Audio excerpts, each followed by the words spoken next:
সাল থেকে শুরু করে 2010 পর্যন্ত টানা 5 বছর দুর্নীতিতে চ্যাম্পিয়ন হয়েছিল।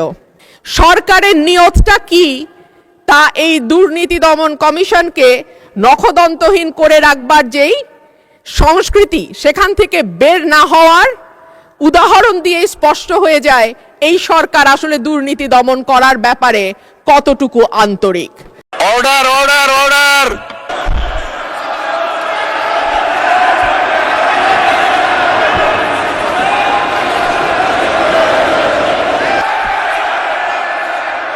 আপনারা বসুন বসুন বসুন।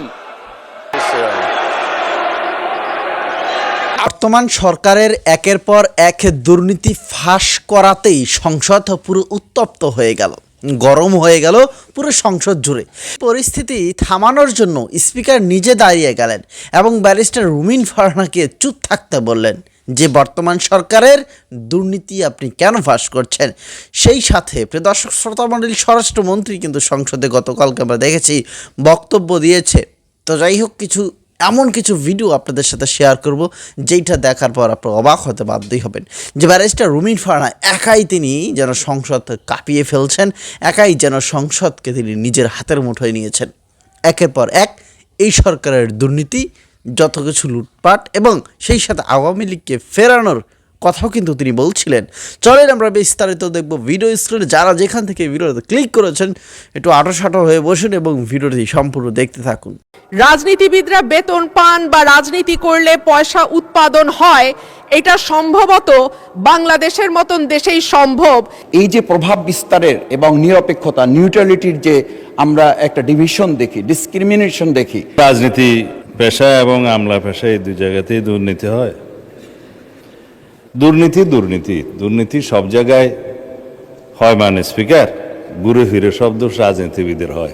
মাননীয় স্পিকার, আমি এই দুর্নীতি নিয়ে কথা বলতে গিয়ে সার্চ করে দেখছিলাম গুগল কি বলে, বাংলাদেশের দুর্নীতিতে টপ মোস্ট পেশা দুটো কোনটা। দেখলাম 1 নম্বরে আছে রাজনীতিবিদদের নাম, 2 নম্বরে আছে আমলাদের নাম। কোন রাজনীতিবিদ যখন পেশা হিসেবে লেখেন রাজনীতি, তখন আমি সঙ্গত কারণেই খুব অবাক হই। রাজনীতিবিদরা বেতন পান বা রাজনীতি করলে পয়সা উৎপাদন হয়, এটা সম্ভবত বাংলাদেশের মতন দেশেই সম্ভব, যেই দেশটি 2005 সাল থেকে শুরু করে 2010 পর্যন্ত টানা 5 বছর দুর্নীতিতে চ্যাম্পিয়ন হয়েছিল। মাননীয় স্পিকার, আমরা বিগত সরকারের আমলে ছাগল কাণ্ড দেখেছি, বালিশ দুর্নীতি দেখেছি, রূপপুর পারমাণবিক বিদ্যুৎ কেন্দ্র নির্মাণের সময় যে ভয়াবহ দুর্নীতি হয়েছে সেটাও দেখেছি। আমরা দেখেছি একজন পিয়ন কি করে 400 কোটি টাকার মালিক হয় এবং হেলিকপ্টার ছাড়া চলাফেরা করতে পারে না বলে তৎকালীন প্রধানমন্ত্রী নিজেই বলেছিলেন। মাননীয় স্পিকার, আমরা ব্যাংক থেকে লক্ষ কোটি টাকার লোপাট দেখেছি, ভুয়া কোম্পানির নামে অর্থ আত্মসাৎ, ইচ্ছাকৃত ঋণ খেলাপি ইত্যাদি ইত্যাদি দেখেছি। ওভার ইনভয়েসিং, আন্ডার ইনভয়েসিং, হুন্ডি, ভুয়া রপ্তানি বিল মারফত টাকা কিভাবে দেশের বাইরে পাচার হয়েছে। আমরা দেখেছি মেগা প্রজেক্ট, মেগা দুর্নীতি। আমরা দেখেছি নিয়োগ, পদোন্নতি এবং সরকারি কেনাকাটায় অনিয়ম। স্বাস্থ্য খাতে মিঠু সিন্ডিকেটের দৌরাত্ম্যের কথাও কম বেশি আমরা জানি। আর সে কারণেই মাননীয় স্পিকার, আমাদের আশা ছিল যে 5ই অগস্টের পরে যখন নতুন বাংলাদেশের কথা হচ্ছে, তখন দুদককে নখদন্তহীন বাঘ থেকে আমরা একটা শক্তিশালী প্রতিষ্ঠানে পরিণত করতে পারব। অন্তর্বর্তীকালীন সরকার প্রস্তাব দিয়েছিল, অধ্যাদেশ তৈরি করেছিল, দুর্নীতি দমন কমিশন সংশোধন অধ্যাদেশ 2025। মাননীয় স্পিকার, এই সরকার ক্ষমতায় আসার পর 100-র উপর অধ্যাদেশ আইনে পরিণত হয়েছে, কিন্তু দুর্নীতি দমন কমিশন সংশোধন অধ্যাদেশ আইন করা হয় নাই। সরকারের নিয়তটা কি তা এই দুর্নীতি দমন কমিশনকে নখদন্তহীন করে রাখবার যেই সংস্কৃতি, সেখান থেকে বের না হওয়ার উদাহরণ দিয়ে স্পষ্ট হয়ে যায় এই সরকার আসলে দুর্নীতি দমন করার ব্যাপারে কতটুকু আন্তরিক। মাননীয় স্পিকার, দুদককে শক্তিশালী করা হলে কেন সরকারগুলো ভয় পায় কিছু কিছু আমরা বুঝি। সরকারে সরাসরি যুক্ত, আমাকে 1 মিনিট বাড়িয়ে দেবেন মাননীয় স্পিকার। এক মিনিটে আপনি সাম আপ করুন। সরকারে সরাসরি যুক্ত থাকে রাজনীতিবিদরা এবং পরোক্ষভাবে যুক্ত থাকে আমলারা। সেই কারণেই দুর্নীতি দমন কমিশন যদি শক্তিশালী হয়ে যায় তখন রাজনীতিবিদ এবং আমলাদের জন্য খুব ভালো খবর সেইটা নয়। সে কারণেই ঠিক যেভাবে একটার পর একটা ভুয়া নির্বাচনের মাধ্যমে ক্ষমতায় থাকা আওয়ামী লীগ সরকার দুর্নীতি দমন কমিশনকে শক্তিশালী করে নাই, একইভাবে আমরা দেখতে পাচ্ছি অভ্যুত্থান পরবর্তী সরকারও দুর্নীতি দমন কমিশনকে শক্তিশালী করার ব্যাপারে মোটেও আন্তরিক নয়। এমনকি দুর্নীতি দমন কমিশনের 3 জন সদস্য কারা কারা হবেন এটাও সরকার ঠিক করে দেবে। যদিও অধ্যাদেশের মাধ্যমে যেই আইনটি করা হয়েছিল সেখানে বলা ছিল যে প্রেসিডেন্ট দুর্নীতি দমন কমিশনের চেয়ারম্যান নির্বাচন করবেন, বাকি সদস্যদের নির্বাচন করবে স্পিকার। সেটাও সরকারি দলের হাতেই থাকতো, কিন্তু সেইটুকু করবার মতন সাহসও সরকার দেখাতে পারে নাই। দুর্নীতি দমন কমিশন বিষয়ে যে কমিশন শিরোনাম 55 যে দাবি, সেখানে 300 টাকা হ্রাস করার যে প্রস্তাব, তার বিষয়ে আমি 2-3টি বিষয় কথা আপনার সামনে উপস্থাপন করতে চাই। এখানে আমরা লক্ষ্য করি আমাদের যে দুর্নীতি দমন কমিশন, এই কমিশনের যে স্বাধীনতা নিশ্চিতকরণ, এই বিষয়ে আসলে আমরা হতাশ। কারণ দীর্ঘদিন থেকে আমরা লক্ষ্য করছি এখানে স্বাধীনতা বলে তাদের কিছু থাকে না, একটা প্রভাব তাদের উপরে বিস্তার করে।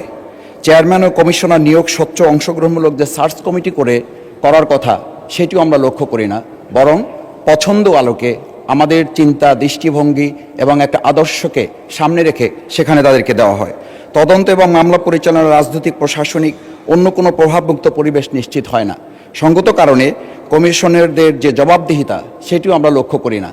আমরা আজকে লক্ষ্য করি যে গতকাল কুমিল্লার একটি বিষয় 300 বিধিতে এখানে আলোচনা হয়েছে, কিন্তু আলোচনা তো হওয়ার কথা ছিল যে পুলিশ পরিদর্শক নোয়াখালীর হাতিয়ায় তিনি যে ধর্ষণের সে অভিযোগ পরিবারের থেকে করা হয়েছে, সেই বিষয়ে তো আজকের স্বরাষ্ট্রমন্ত্রী আসলে এখানে বিধিতে তার আলোচনা হওয়া উচিত ছিল।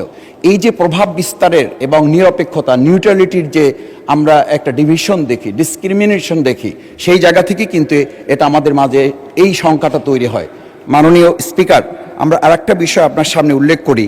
কমিশনারদের বিরুদ্ধে অভিযোগ তদন্তের জন্য স্বাধীন অভিযোগ মূল্যায়ন বোর্ড যে গঠন করার কথা, থাকার কথা, সেটির ক্ষেত্রেও আমরা খুবই দুশ্চিন্তা এবং উদ্বিগ্নের মধ্যে থাকি। কারণ এই জায়গায় যেটা বলা হয়ে থাকে যে ছোট ছোট মাছগুলো এই মাকড়সার জালে আটকা পড়ে, পোকামাকড়গুলো আটকা পড়ে, আর বড় বড় রুই কাতলাগুলো এই মাকড়সার জাল ভেদ করে এখান থেকে বেরিয়ে যায়।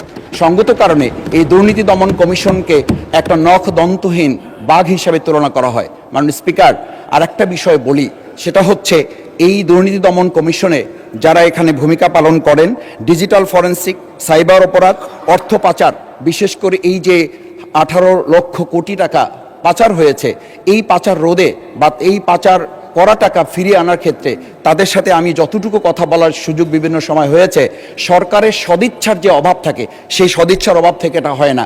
কোনো কোনো ক্ষেত্রে প্রভাব বিস্তারের একটা বিষয় আমরা লক্ষ্য করি। সেই জায়গায় আমি প্রস্তাব করছি উচ্চ পর্যায়ে দুর্নীতির বিরুদ্ধে সমান প্রয়োগ, যে সমান প্রয়োগটা আমাদের করার কথা, রাজনৈতিক ব্যক্তি, সরকারি কর্মকর্তা, ব্যবসায়ী, প্রভাবশালী যে কোনো ব্যক্তির বিরুদ্ধে, বিশেষ করে যদি মিডিয়ার সাথে সম্পৃক্ত কোনো প্রভাবশালী ব্যক্তি হন, তাহলে তার ধারের কাছেও যাওয়ার সুযোগ কখনো কখনো এই দুর্নীতি দমন কমিশনে যারা কাজ করেন তাদের হয় না। মাননীয় স্পিকার, আর একটা বিষয় আমরা এখানে উল্লেখ করি, সাক্ষী এবং তথ্যদাতাদের সুরক্ষা। এমনও হয় যারা এই বিষয়ে মাননীয় সদস্য 1 মিনিটে শেষ করুন। অনেক ধন্যবাদ মাননীয় স্পিকার আপনাকে। আমরা এই যে প্রভাব বিস্তারের বিষয়টি দেখি যে সাক্ষী এবং সুরক্ষা যারা দিবেন তাদের সুরক্ষাটা দেওয়া হয় না। সঙ্গত কারণে প্রভাব বিস্তার করার যে একটা বলয় আমরা লক্ষ্য করি। আজকে আমরা এটা দেখছি, আমাদের মাননীয় স্থানীয় সরকার প্রতিমন্ত্রী মীর শাহ আলম জনাব, ওনার এলাকার 2টো উপজেলায় কয়েকটা ইউনিয়ন হয়েছে, একটা ইউনিয়নে ওনার পরিবারের, ওনার বংশের নামে, মীর বাড়ি বংশের নামে একটা ইউনিয়নের নাম করা হয়েছে। ওনার 2 সন্তানের নামে, দিগন্ত এবং সীমান্ত, 2 সন্তানের নামে 2টা ইউনিয়নের নাম করা হয়েছে।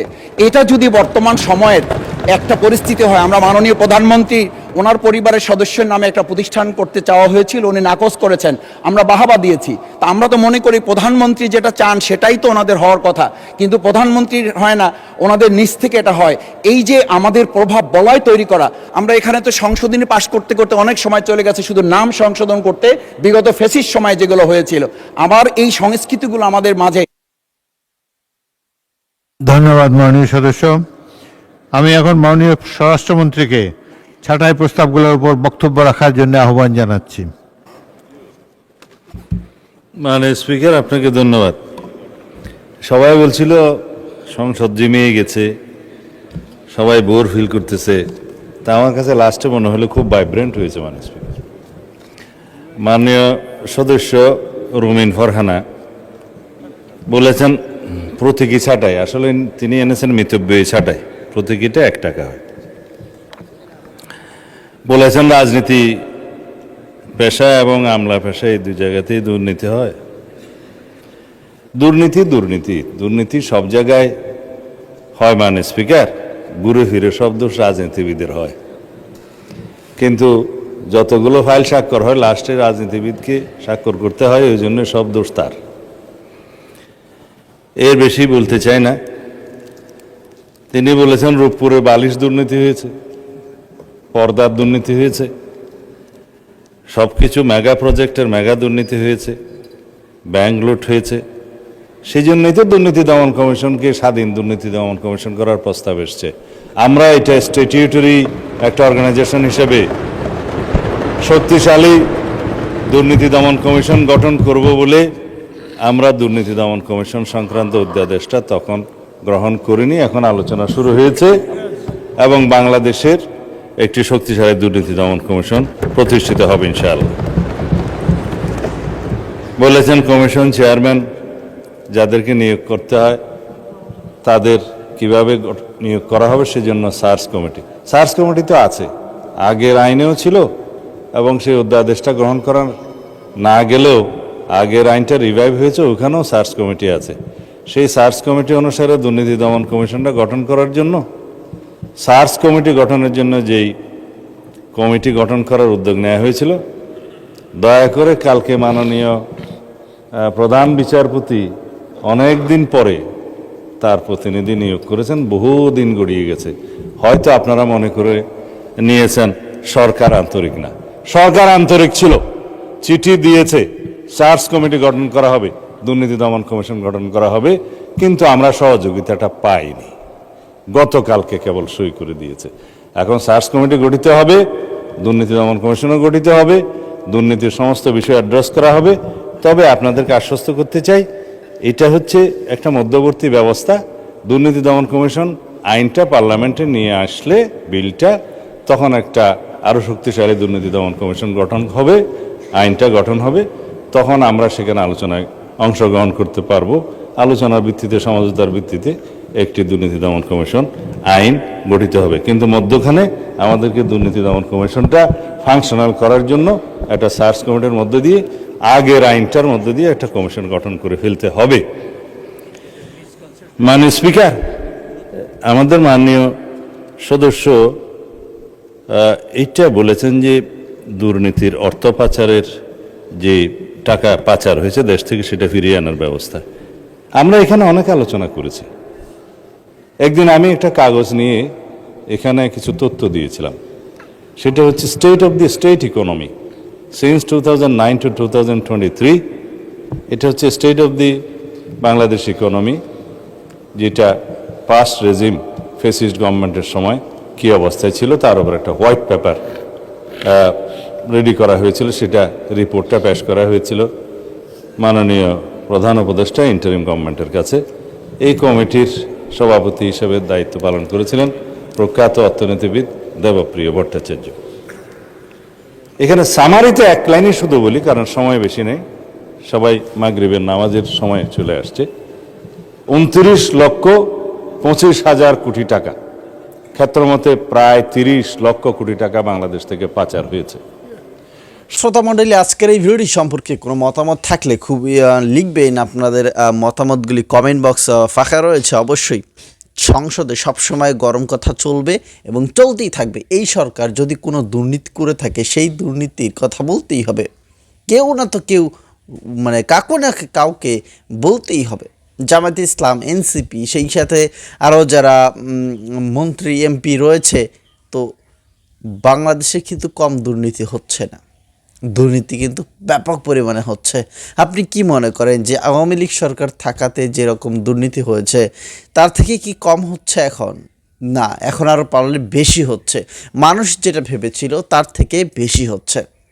এখন তো ওই যে আমি তো সবসময় প্রায় সময় বলে থাকি যে মানুষ একসময় বলবে যে আওয়ামী লীগ সরকার তারাই ভালো ছিল। তো যাই হোক, আগামীতে দেখা হবে অবশ্যই এই পার্লামেন্টে, এই সংসদে কত ধরনের বক্তব্য চলে। এবং গতকালকে আমরা দেখেছি মানে এইরকম বক্তব্য সারা বিশ্বে যত পার্লামেন্ট আছে আসলে সেখানে দেওয়া হয় কি না জানি না। একটা নারী সংসদ সদস্য, তিনি ইংরেজি বলতে পারেন না, সে কি ইংরেজির অবস্থা যদি সেটা আপনারা দেখেন ভিডিওতে, মানে আপনাদের হাসতে হাসতে মাথা খারাপ হয়ে যাবে যে এইরকম একজন ব্যক্তিকে কিভাবে পার্লামেন্টের যোগ্যতা হিসেবে তাকে বসানো হয়েছে।